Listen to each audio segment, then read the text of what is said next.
Okay, next slide please. Hindi na natin. Ito na, ready na tayo. Alamin na natin yung problema natin. Ha?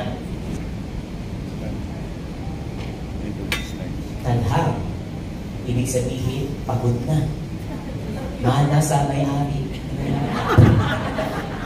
Ang sarap kayang mamatay. No, na ang sarap mambog mo na Lord ha. Baka narinig ko na ako. Ang sarap mamatay na nasagad mo yung potential. Nasagad mo yung purpose mo. Kaysa mamatay ka na wala ka man nagawa. Diba? Lahat naman tayo mamamatay eh. Pero huwag mo sayangin yung opportunity. Be grateful. Magpasalamat kayo palagi. Every day. No? Kanina si Ma'am Agnes Alimang approach me. Sabi niya sa akin, kumusta ka sir? Ikaw, kumusta ka? Sabi ko sa kanya. And then we talk about life. And then sabi ko sa kanya, what did you realize in your journey? That there is only one truth in life. And that is family. Yes. And then she hugged me. And I also hugged her back. At salamat, sabi ko, natagpuan mo na yan. Yung reality niya. Lahat ng ginagawa ninyo, oh yan, nakikita natin ito. Nakikita nyo ako, nakikita nyo activity. But there is only one truth at the end of life. Family. Kaya huwag ninyong i-diminish ang value ng family. Huwag ninyong pabayaan ang inyong first mission. That is your family. Minsan, masyado kang focus kay Mars. Sa tropa mo, sa kaibigan mo, sa boss mo. My best friend who was appointed as chief of police died last year. Multi-awarded.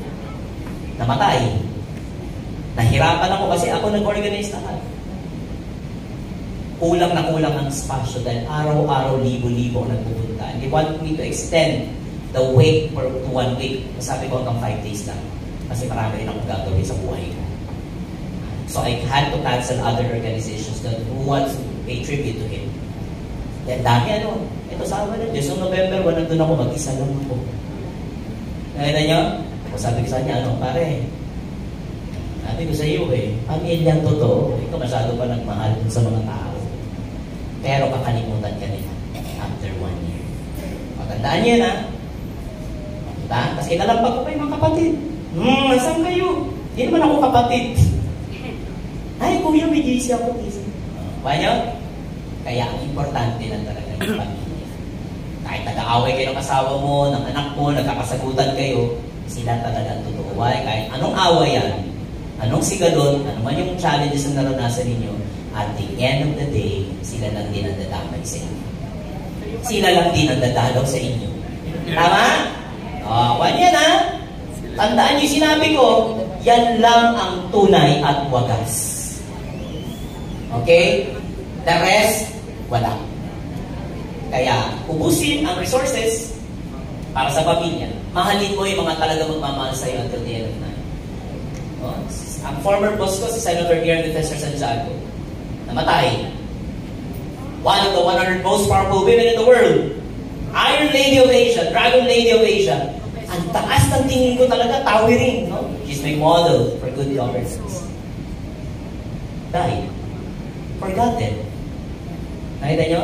Hindi importante sikat ka. Awards? Takaw ka ba dyan? Promotion? Kasikatan? Hindi lahat yung totoo.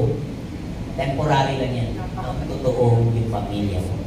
Kung sino yung nasa harap mo ngayon, sila lang ang totoo. Yung ka-text mo na, kumain ka na, yan, totoo yan. Nag-message sa'yo, sweetheart mo, sweetheart, love you. Yun ang totoo. Love you too. Totoo yan. Mama, I'm sick. Totoo yun. Tutukan mo yun. Kaya? Are you learning? Yes. Yan lang ang totoo. Isa, dinideprive mo pa ng oras yung pamilya mo kasi busy ka pa mo. O, nalimutan mo yung totoo. Okay?